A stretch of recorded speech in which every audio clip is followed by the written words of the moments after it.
this is definitely a different video for me. I normally only post wheeling content,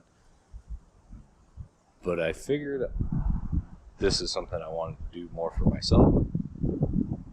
I wanted to do a walk around on my 2006 LJR, Rubicon Unlimited, whatever you want to call it. To a lot of people, this is like the holy grail or unicorn of Jeeps. You know, only a few thousand of them were made. This one specific is a 2006 in black, so I think there were like 638 of them made or something like that. But I wanted to do this to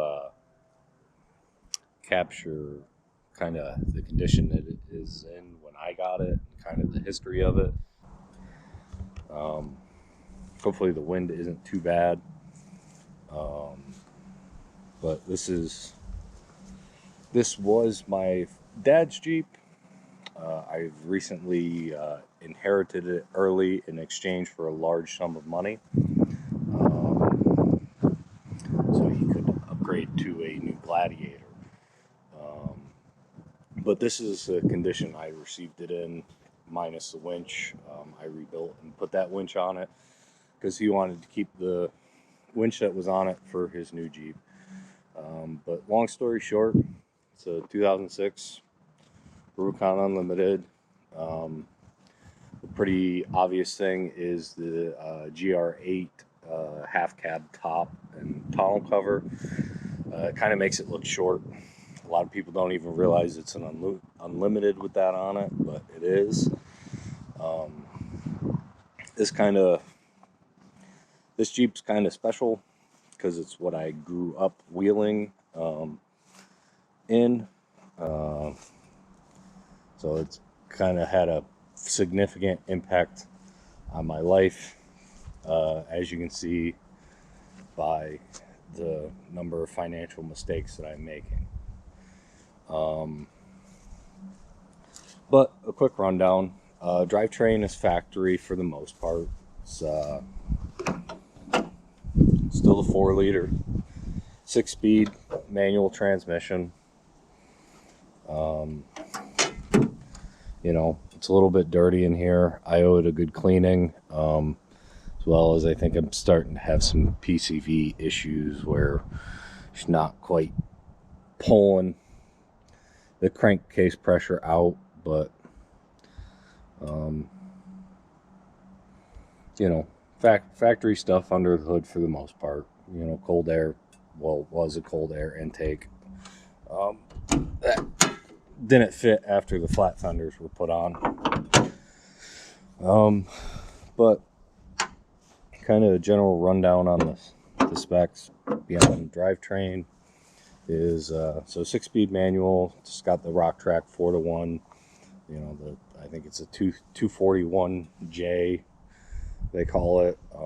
Suspension is a Rubicon Express long arm kit, which kind of has a neat story about that getting installed, and I'll probably go into that a little bit. 37-inch BFG KM2s currently. This Jeep spent a lot of time on 37-inch IROCs.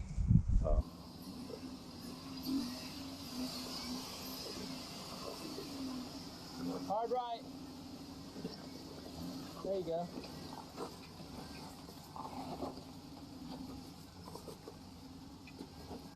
Somewhere around the 2015 time frame. Switched over to KM2s, and it's been on them since. But the front axle is a Dynatrac Pro Rock 44 housing that's been kind of cobbled together with an ARB air locker that isn't supposed to go in this housing. Custom RCV shafts, 35 spline inners, outers. Warren lockout system. This was, I think, a fairly popular upgrade in the early 2000s to get lockouts on these things, because it does still use the factory style knuckles, while these are not factory knuckles. I don't know if you'll be able to see it, but it's Black Magic brake system. So upgraded brakes in the front.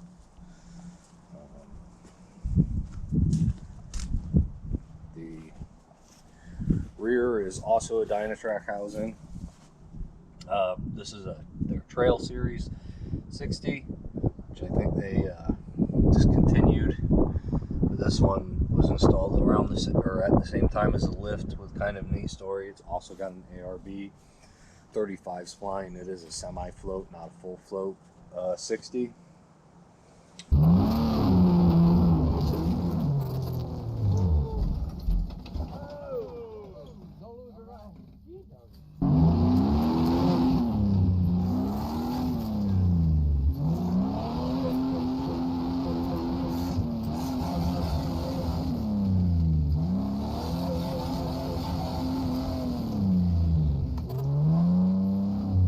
Fox, I think 2-inch remote reservoir shocks all the way around. They were tuned. There's kind of a backstory behind that. I'm not privy to all of the details, but needless to say, they were tuned in Johnson Valley by someone from, I believe, Off-Road Warehouse. What else? Walker Evans bead locks with RMF bead lock rings. As you can see, they've been used, abused.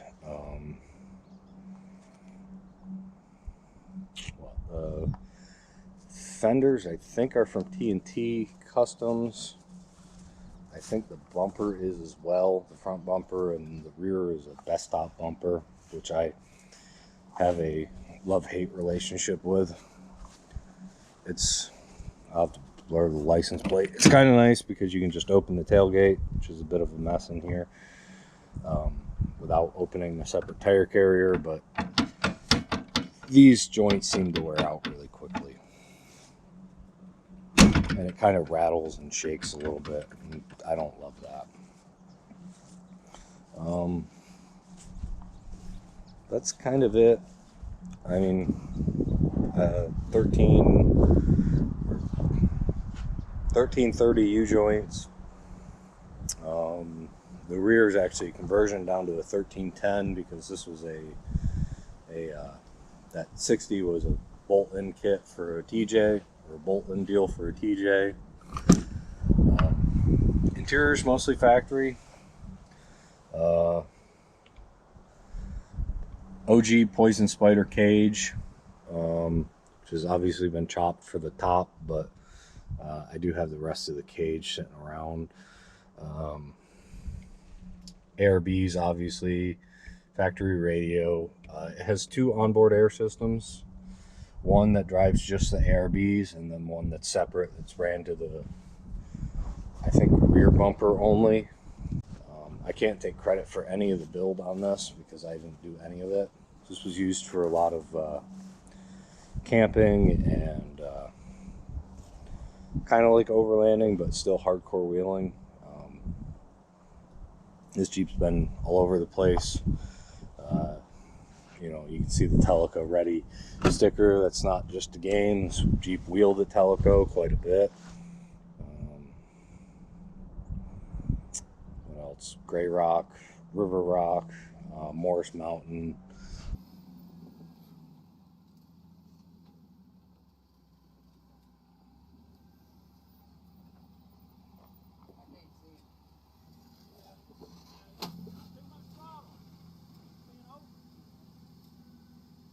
Just a little to the left. On the right.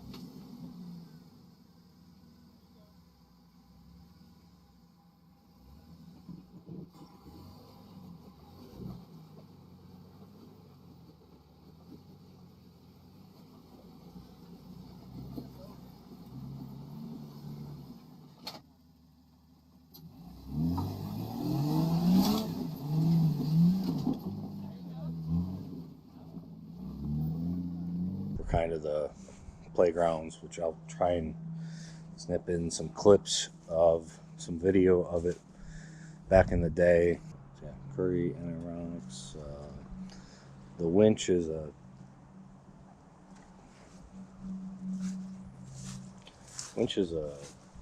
Warren 99.5 Ti.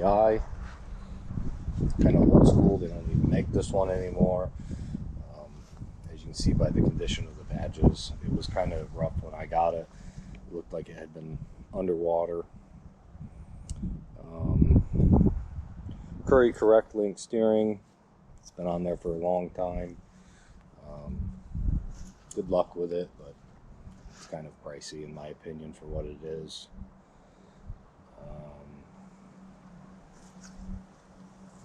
What else do I got?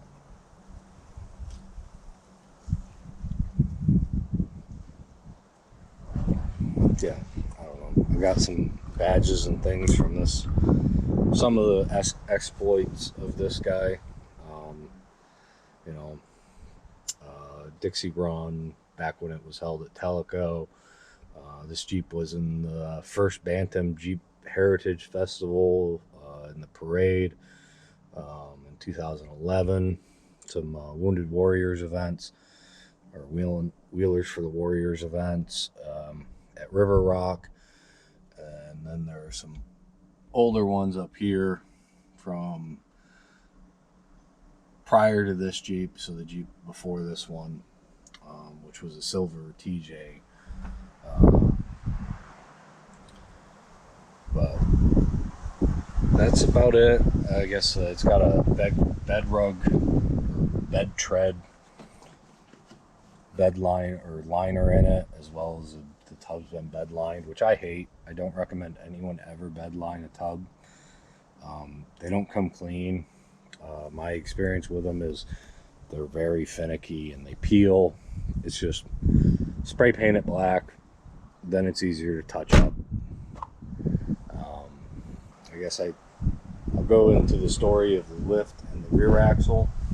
When this was done, the front axle was left factory, but the lift was installed while my dad was in Afghanistan in 2008, as well as the rear axle. So prior to that deployment, he had torn one of the brackets, one of the link brackets off the factory Dana 44, and was then deployed, had purchased this axle in the meantime, and the lift kit to do. And while he was deployed in Afghanistan in 2008, the club, the off-road club that he was a part of off Camber, I don't know if they're around anymore, picked it up, and they actually installed the lift and the rear axle. And he returned from his deployment in 2008 and was told the Jeep was sold because it wasn't there when he got home. And a few weeks later, the club rolled in with this on the trailer, with the lift installed, the rear axle installed. They had done a bunch of work. I think that might have been when the cage was installed, but I'm not sure.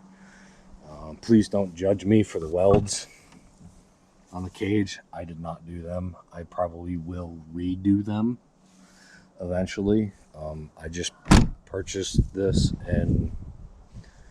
earlier this year, and unfortunately it's been kind of a daily driver for me. I think it's got 116,000 miles on it now. But I've done one trip with it. I ended up parking it because I went with my buddies who all have buggies and 40-inch stickies and 42-inch stickies to Black Mountain. I think we did Your Choice was the only trail I took it up, and it was raining that weekend, and we actually had a tornado come through while we were there, which was fun in a tent. But I decided to park it after that, and because, well, it's not perfect. The body's got its fair share of battle scars. These two tents are from the same tree, I want to say at Morris Mountain. And but I don't want to wreck it any further.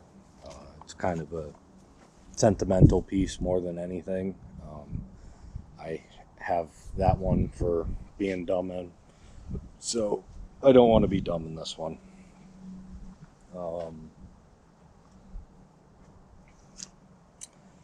Other than that,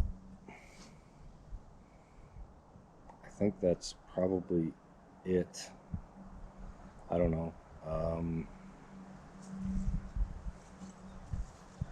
I guess if you guys like this kind of video, have any other questions about it, let me know in the comments and I'll get back to you. Beyond that, I guess if people like the video, I can do one on my walk around on my YJ, go through the specs on that.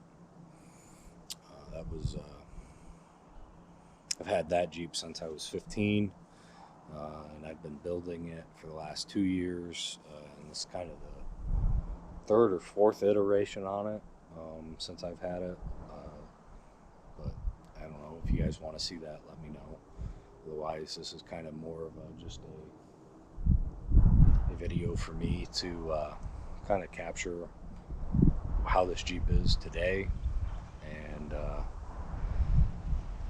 I don't know, put some memories out there.